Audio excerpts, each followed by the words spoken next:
Statistically, 99% of all small businesses fail within 10 years. That's a brutal reality. But what if I told you about a business that didn't just survive 10 years, or 50, or 100? This is the story of a company that has been thriving since Abraham Lincoln was in office, passed down through 6 generations, completely defying the small business curse. How did they do it? Think about that for a second. 6 generations. They've navigated civil wars, world wars, the Great Depression, countless recessions, and global pandemics, all while staying relevant and profitable.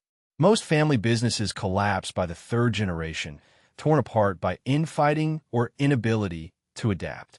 So what's their secret? What counterintuitive strategy allowed Maple and Maine Woodworks to beat every single odd? And what can you learn from their impossible journey? Picture this. 1863. Thomas Maple starts a small carpentry shop, building horse-drawn wagons and farm tools. Fast forward just 30 years, and the automobile is on the horizon. Most wagon makers dug their heels in, clinging to the past, and went bankrupt. But not Maple. He saw the writing on the wall. He didn't just adapt. He reimagined his entire business, pivoting from transportation to custom furniture and home fixtures. Think about the audacity. This wasn't a minor tweak. It was a complete overhaul. They sold off their wagon-building equipment, retrained their craftsmen in finer woodworking, and even started using newfangled electric tools when others still clung to handsaws. This wasn't about simply adding a new product.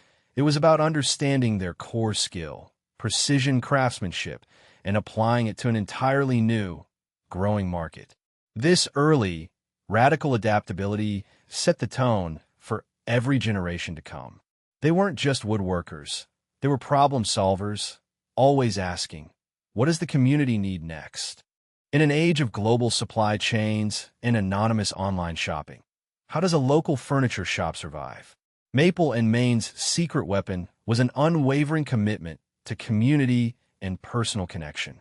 They weren't just selling chairs, they were building relationships.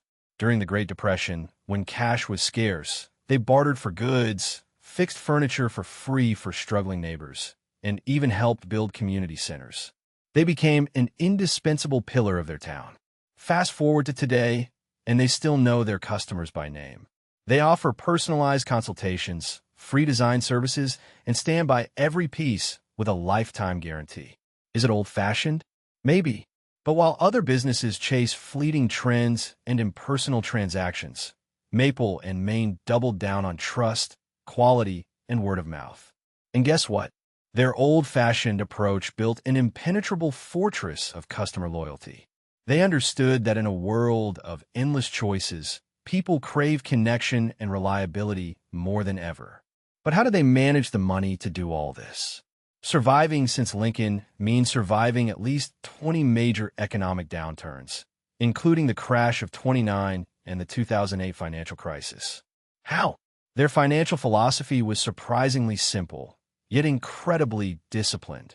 Never overextend, always save, and reinvest wisely. They avoided debt like the plague, especially during boom times. When competitors were taking out massive loans to expand, Maple and Maine was quietly building up cash reserves.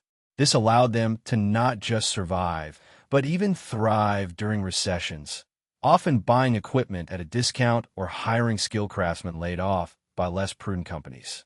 They never chased get-rich-quick schemes or trendy investments.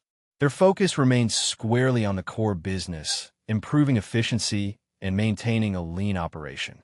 They knew that a dollar saved was a dollar earned, and that steady, sustainable growth beat explosive, risky expansion any day.